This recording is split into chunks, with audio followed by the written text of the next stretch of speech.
All right. Once again, I will give all praises to Yahweh, Ba'ashem Yahushai, Ba'ashem Rakah Kodash. Double honors be unto the apostles and as the great millstone. To all Yakims worldwide, I want to say shalom be unto you.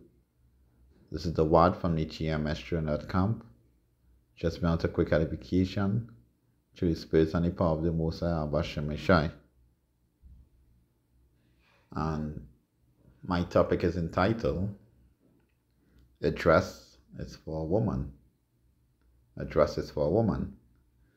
And it pertains to this picture that you see up on the screen of a man wearing on a wedding dress, and the woman is wearing on the man's apparel for their wedding. Now, just that you know that they both know that each of their clothing is for their same sex. Like the man knows that the dress is for the woman, and the woman knows that her apparel is for the man. Because under this picture, which I took from social media source, they had a caption, and the caption would have said, "This couple swap roles for their wedding as a sign of commitment to each other." So they are well aware of their clothing is for each other and not for themselves. So what does the scripture say about this? And how does it benefit? And how does it affect?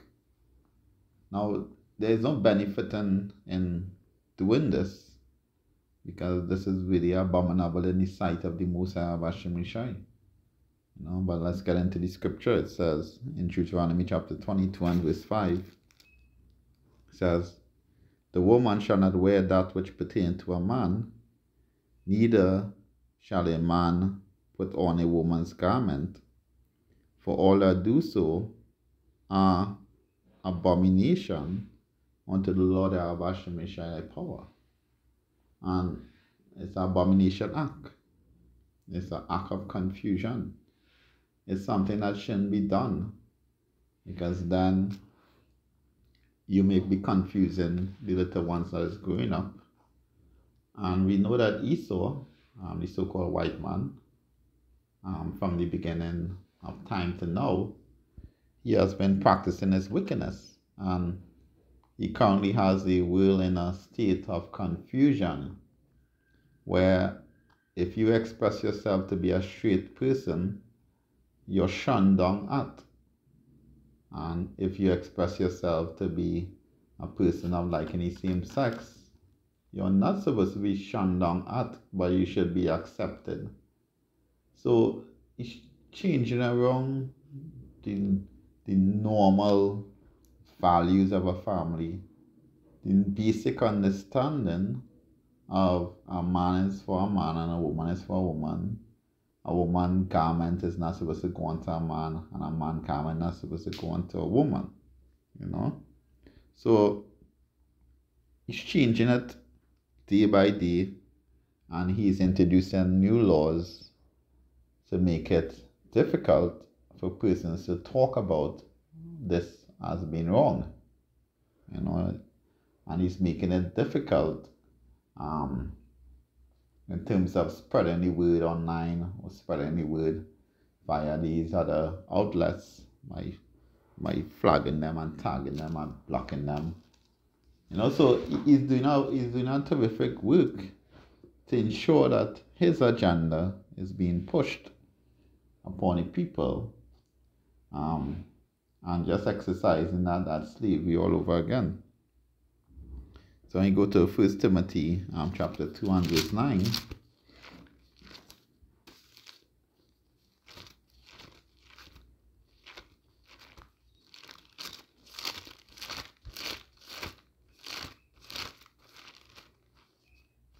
it says,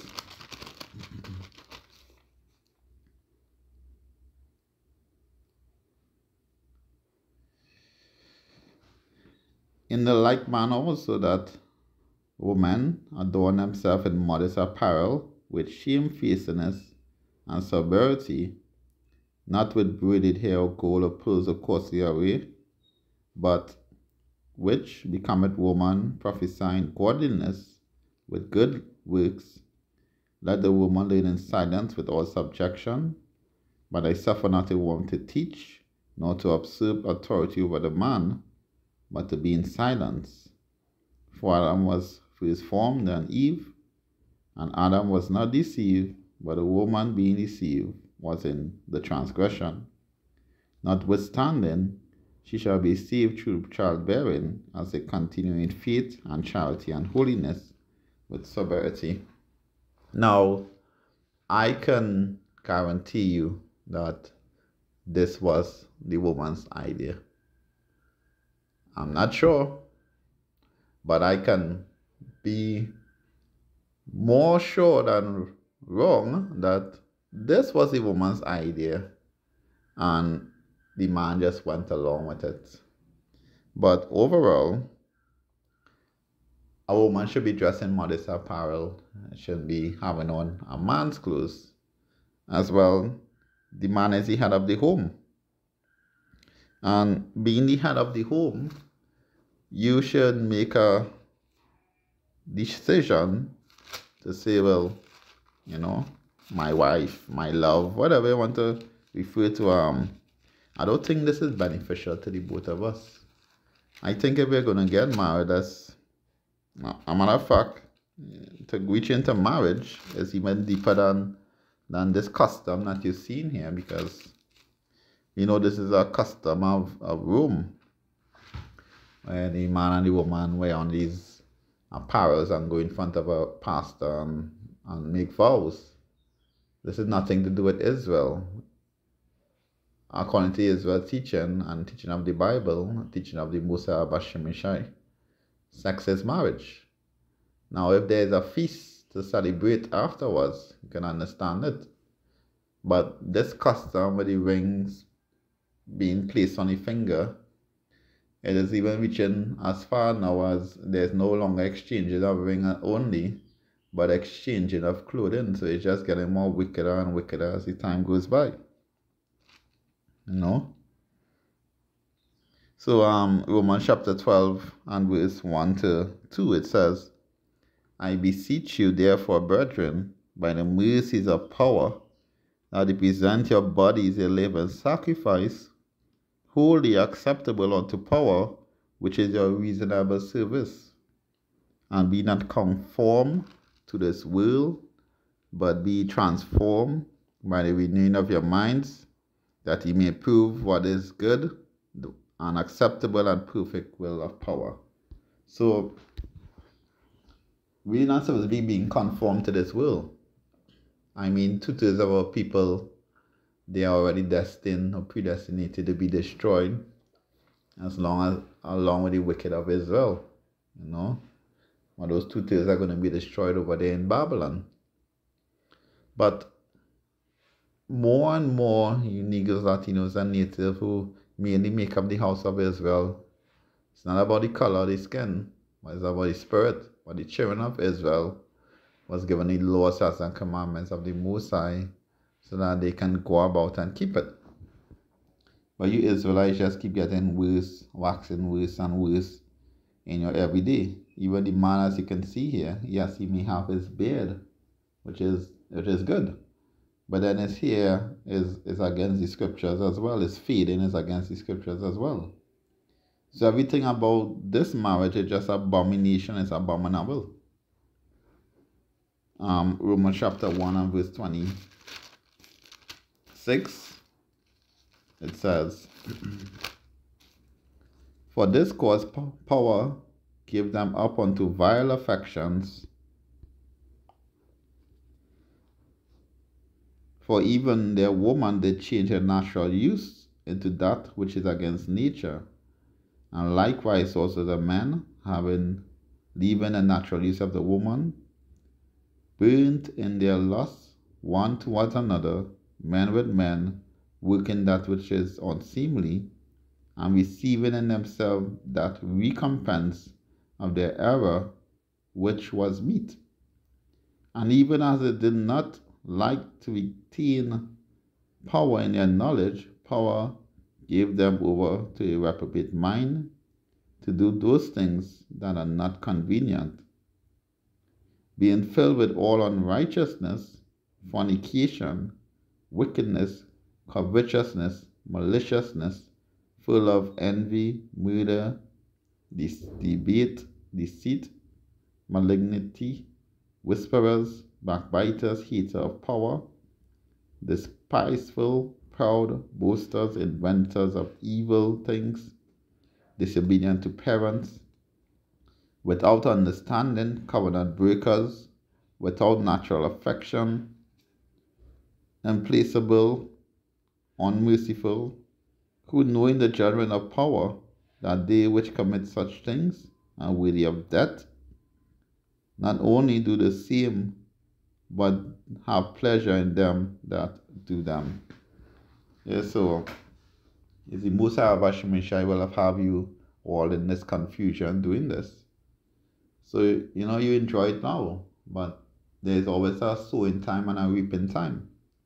And we know that reaping time is the time of destruction. The time when the Most High Hashem is going to send back his son, and it's going to be destruction. So who can hear, as he was saying goes, who can hear will feel.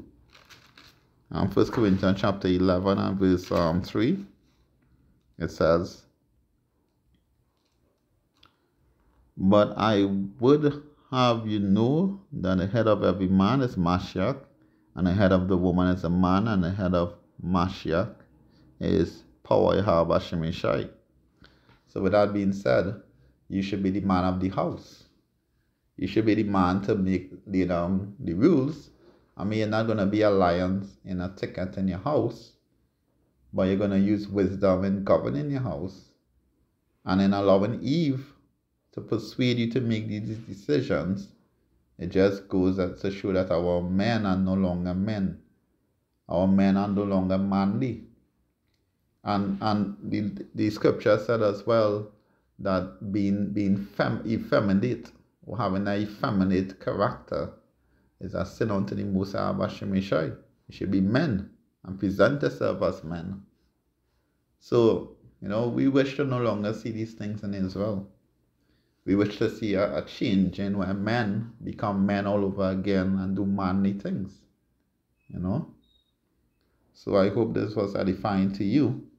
With that, I want to give all praises and glory and power unto the Most High Hashem Shai. A double honors be unto your apostles and heirs of great millstone. To all the Akims worldwide, I want to say Shalom be unto you. This is the word from the GMS Trinidad camp, saying Shalom, Shalom to the elect. Stay safe. Shalom.